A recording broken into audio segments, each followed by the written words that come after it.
Fala família vascaína, eu sou o Eduardo Maiolo, esse é o canal Vascaíno Norte a Sul, aqui direto da pacata cidade de Paracambi, Rio de Janeiro, nem tão mais pacata assim, né gente? Já foi melhor. Pessoal, gravando mais um vídeo aqui pro canal. Ontem, acho que o vídeo não ficou muito legal, né? Tinha tomado mais cerveja de noite lá e... eu gravei aqui de qualquer maneira aqui o vídeo de ontem aqui, já de madrugada. Um vídeo só pra gente bater um papo mesmo, para falar da rodada, né? Da 30ª rodada que termina hoje.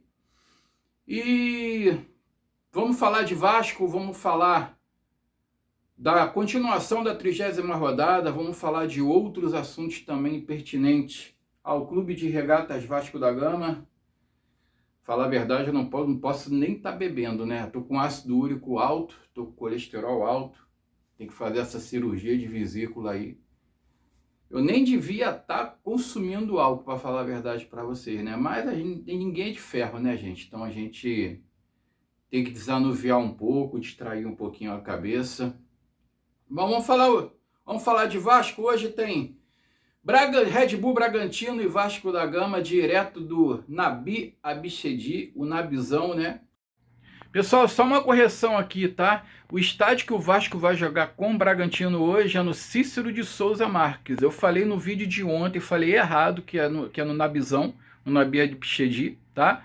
E hoje também eu falei errado. Então, só para corrigir, é no estádio Cícero de Souza Marques, Bragantino e Vasco, às 18h30. Segue o canal. Como todo mundo está sabendo, o Ryan não joga, tratando de um edema na coxa. E foi a pancada que ele sofreu no jogo contra o Fluminense, né? E hoje ele vai ficar de fora. Vamos poupar aí a joia da colina, porque a gente vai precisar muito dele ainda, principalmente nas semifinais e na possível final da Copa do Brasil. Foi o que eu falei, né? O Diniz falou que ele só sairia do gramado naquele jogo morto, né? Aí pode estender um pouco aí a lesão aí do atleta, aí pode piorar, agravar a situação. Eu não acho isso muito legal não, mas enfim, né? Hoje também não estará em campo o técnico Fernando Diniz, que tomou o terceiro cartão amarelo, foi invadir a área lá do Fluminense lá para poder dar esporro nos jogadores. O Wagner Nascimento Magalhães acabou, né, dando o terceiro amarelo ali para o Fernando Diniz, tá? Quem vai ficar na beira do campo são os auxiliares Ricardo Cobalcini e Evandro. Tô vendo aqui a minha colinha, tá, gente? Evandro Fornari, tá? Auxiliares do Fernando Diniz para o jogo de hoje contra o Red Bull Bragantino. A escalação do Vasco deve ser Léo Jardim, Paulo Henrique, Cuesta, Carlos Cuesta, Robert Renan na lateral esquerda, o Piton, no meio, Cauã Barros, Tietê ou Hugo Moura, né? Eu não sei se ele vai escalar o Tietê ou o Hugo Moura mais recuado como cabeça de área, Cauã Barros de repente mais adiantado, para ele fortalecer ali mais aquele meio campo, com o Coutinho centralizado. Do lado direito, Andrés Gomes. No meio, Verratti, como centroavante no lugar do Ryan. E no lado esquerdo, o Portuga Nuno Moreira, né? A escalação do Vasco hoje deve ser essa. Talvez, de repente, né, no ataque ali, em vez do Verratti, se o Fernando Diniz quiser ali um ataque como estava antes ali, com mais mobilidade, com mais agilidade, ele poderia escalar o CRI ali, o GB, né? O que vocês acham disso? Bota aí nos comentários, né? Aproveita, dá o like, se inscreve no canal, que é muito importante para enganjar o canal, gente. Eu estou começando agora, né? Estou pedindo ajuda do pessoal aí. Ah, só lembrando de uma coisa, Paracambi é terra do Ed Xavier, tá, pessoal? Para quem não conhece, o Ed Xavier do Fala Vascaíno, ultimamente ele não tem atuado muito lá no Fala Vascaíno, não. Mas ele é meu vizinho aqui, cara. Mora aqui mais ou menos uns 200 metros aqui de mim. Ed Xavier tem uma história, cara, curiosa. que eu expliquei, né, para vocês, né? Paracambi é onde o Judas perdeu as botas e ele não quis voltar para pegar de jeito nenhum. Então, assim, quando você chega no ramal de trem ali, Japeri, Paracambi, você tem que fazer uma baldeação. E esse trem para Paracambi, ele tem um horário para terminar. Eu fui no jogo do Botafogo uma vez, se eu não me engano, foi em 2023, Vasco e Botafogo. E o jogo era 8h45, 9h15, um troço assim. Eu sei que o jogo foi acabar umas 15 para as 11. Dentro do Maracanã, eu encontrei um amigo meu da farmácia que eu trabalhei aqui, que arrumou o emprego para mim aqui na época, inclusive o Paulo Sérgio, vascaíno. E com ele tava uma galera. Tava o meu ex-patrão, no caso, né, um dos sócios da farmácia. Tava mais duas pessoas que eu não conhecia e o Ed Xavier, né? O carro deles quebrou na Penha, indo para o Maracanã. Eles estavam junto com o meu ex-patrão, no caso, né? Ele largou o carro lá, fechou o carro, ficou de chamar o socorro no dia seguinte. Pegaram o Uber e foram para o Maracanã. Na hora de voltar, todo mundo voltou de trem, filho. Todo mundo a pé, né? O pessoal ficou tirando foto do lado de fora, comprando cerveja, comendo churrasquinho, não sei o quê. Ninguém esquentou a cabeça. E tinha trem extra, né? Tinha um trem de Paracambi que ele era 5 para 1 da manhã. Então eu pensei assim, bom, Paracambi ele espera sempre o último central chegar. Só que, como era dia de jogo, tinham trens extras saindo da central, né? A gente pegou um trem que ele foi sair, era quase meia-noite. Ou seja, a gente chegou em Japeri, era por volta de 2 horas da manhã.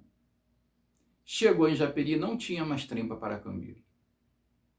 E é aquele detalhe que eu já falei para vocês, né? Não adianta você sair da estação para pegar Uber, para pegar carro de aplicativo, para pegar ônibus, para pegar carroça, charrete, porque não tem nada. Da meia-noite, mais ou menos, a cidade morre, não tem mais nada na cidade, tu fica ali ilhado.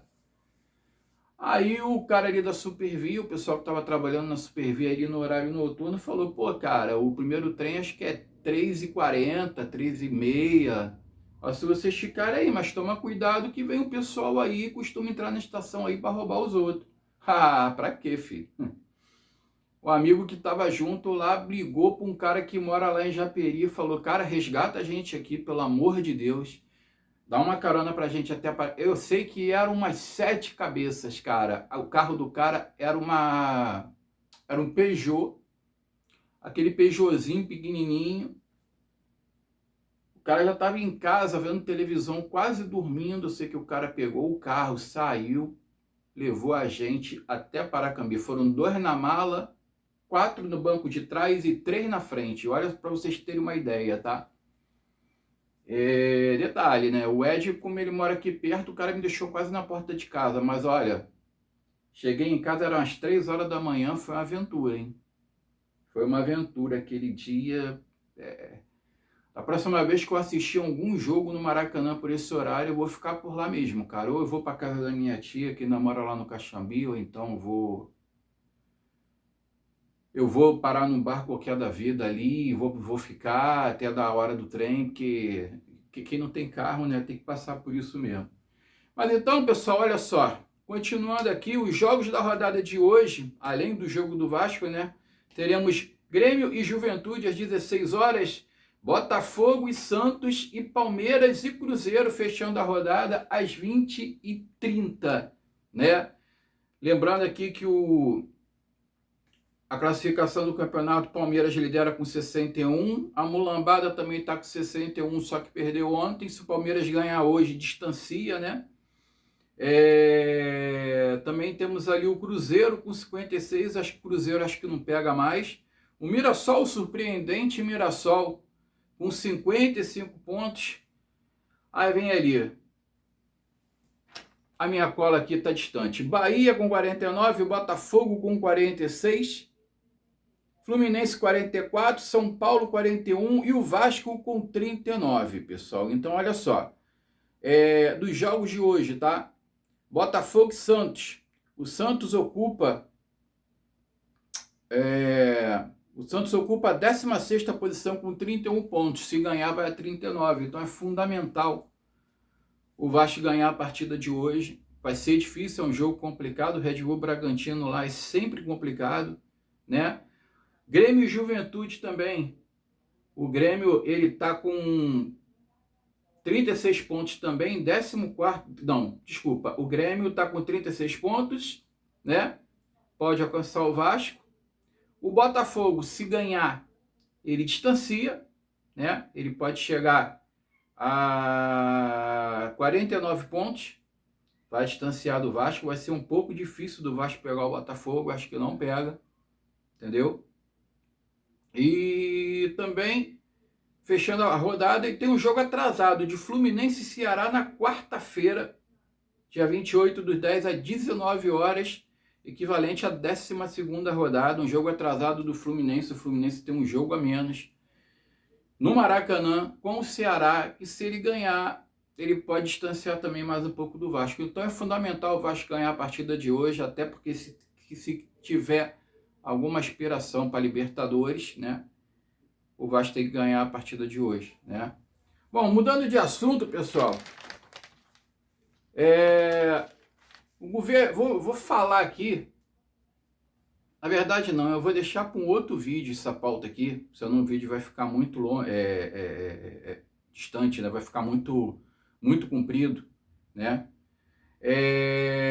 Uma notícia aqui de última hora aqui, o Vasco deve 10 milhões para a SEDAI, antiga Companhia de Água do Rio de Janeiro, tá?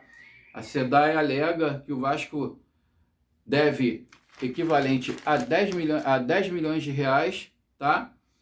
E ela entrou na justiça pedindo habilitação de crédito na recuperação judicial do Vasco. O Vasco, ele alega que ele deve apenas R$ 6.203.311,67. 3 milhões, um pouco mais de 3 milhões a menos, né?